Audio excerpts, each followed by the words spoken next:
اسلام تو داخلے کا نام ہے. ایک شخص یونیورسٹی میں یا کالج میں داخل ہو جاتا ہے تو کیا بس داخلہ لے لینا اس کے لیے کافی ہوگا، یا وہ باقاعدہ کلاس اٹینڈ کرے گا، اسباق یاد کرے گا، پھر امتحان کی تیاری کرے گا؟ صرف مسلمان ہو گئے اس کے بعد ہم بھول گئے کہ ہمارا اگلا مرحلہ کیا ہے، اسلام کے تقاضے کیا ہیں. جو می گوئے مسلمانم بلرزم کہ دانم مشکلات لا الہ. جب میں کہتا ہوں میں مسلمان ہوں تو کانپ جاتا ہوں، کیونکہ لا الہ الا اللہ کے تقاضے کو جانتا ہوں. تو جب ہم نے کلمہ پڑھ لیا، حضور کی غلامی کے دائرے میں آ گئے، تو اس کا مطلب یہ ہے کہ اپنی خواہشات کو چھوڑ دیا. اب ہم حضور کے غلام ہیں، جو حضور کہتے جائیں گے وہ ہم مانتے چلے جائیں گے.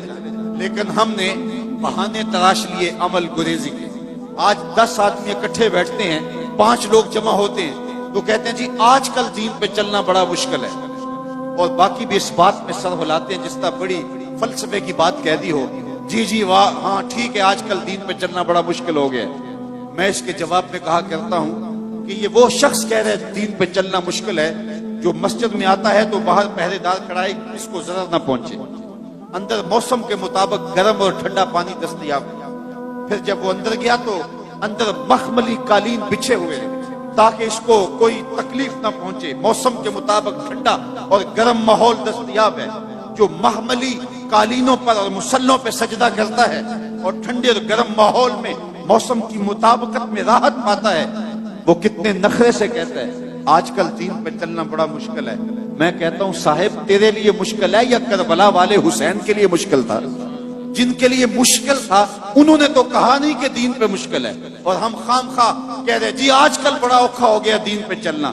میاں اس نے تو نہیں کہا جس کے پاؤں میں رسی ڈال کر کے مکے کے بازاروں میں گھسیٹا گیا اور لوہے کی کنگھیوں سے بدن چھیدے گئے، تپتی ہوئی ریت پہ لٹایا گیا، کوئلوں کے اوپر رکھا گیا، بدن پہ پیٹھ پہ کوڑے مارے گئے، لیکن بلال کی زبان سے احد احد کے نغمے سے امیہ بلال حبشی کی پیٹھ پہ کوڑے مارتا ہے اور حضرت بلال آگے سے مسکراتے ہیں.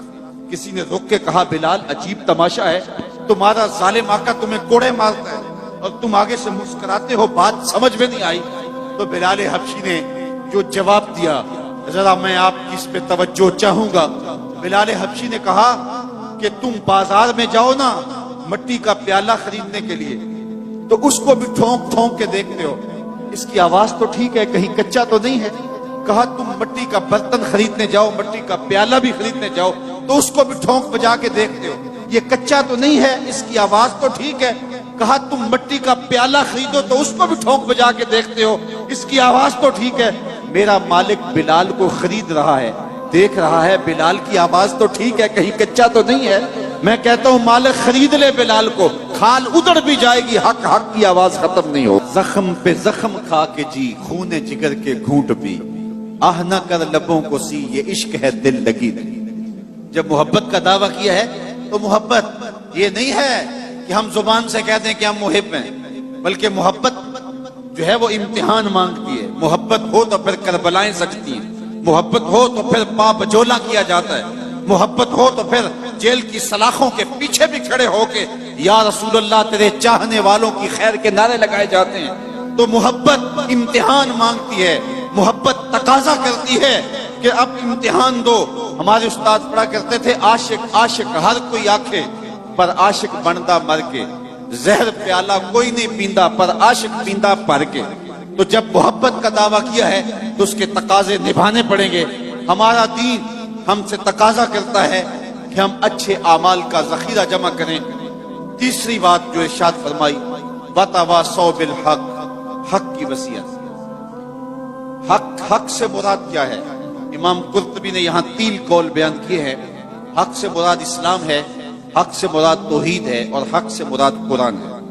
یعنی اگر اسلام لائے ہو تو پہلی بات یہ ہے کہ ایمان لانے کے بعد تمہارا وظیفہ عمل اتنا مضبوط ہونا چاہیے کہ تم دور سے پہچانے جاؤ کہ تم حضور کے غلام ہو. یہ نہ ہو کہ لوگ پوچھیں تم کون ہوتے ہو اور تم پاسپورٹ پیش کرو یہ دیکھو مذہب کے خانے میں اسلام لکھا ہوا ہے. میرے استاد فرمایا کرتے تھے صاحب یہ نہ ہو کہ لوگ تمہیں پوچھیں اور تمہیں بتانا پڑے کہ یہ دیکھو مذہب کے خانے میں اسلام لکھا ہوا ہے. آپ فرمایا کرتے تھے تمہاری وضاحت، تمہارا طرز زندگی، تمہارا انداز معاشرت ایسا ہونا چاہیے